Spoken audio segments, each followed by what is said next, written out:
आस यही ऐतिहासिक तथ्यगुड़िक विषय में आलोचना करवा। एक, व्यक्तिगत आईन अमान्य आंदोलन केबे आरंभ होइतिला? 17 अक्टोबर 1940 रु डिसेम्बर 1941 पर्यंत। 2, किए प्रथमे व्यक्तिगत आईन अमान्य आंदोलन करी जेल जाइथिले? विनोबा भावे बा संत विनोबा। 3, गांधीजी कहीं एई व्यक्तिगत आईन अमान्य आंदोलन को बंद करने निर्देश देले? यह यथेष्ट फलप्रद न हेबारु। 4, क्रिप्स मिशन भारत को केबे आस्थिले?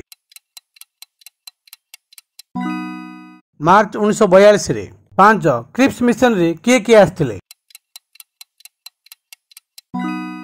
ब्रिटिश कैबिनेट सभ्य सर स्टाफोर्ड क्रिप्स एवं अन्यान्य ब्रिटिश कर्मचारी। क्रिप्स मिशन भारत को आसियार उद्देश्य कौन थिला?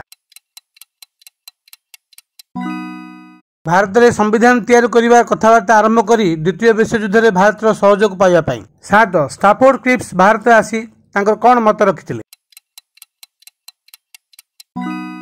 भारत को औपनिवेशिक स्वतंत्रता प्रदान करने एवं संविधान कार्य आरंभ करी। 8, क्रिप्स मिशन कहीं विफल होइतिला?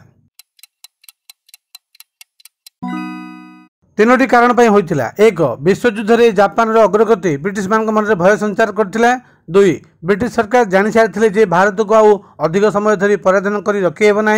3, स्टाफोर्ड क्रिप्स यही औपनिवेशिक स्वतंत्रता प्रस्ताव को भारतीय जातीय कांग्रेस एवं मुस्लिम लीग तथा अन्य राजनैतिक नेता माने ग्रहण कर नथिले। 9, क्रिप्स मिशन का मतवाद को महात्मा गांधी कौन मंतव्य देथिले? A post dated check on a crumbling bank। धन्यवाद।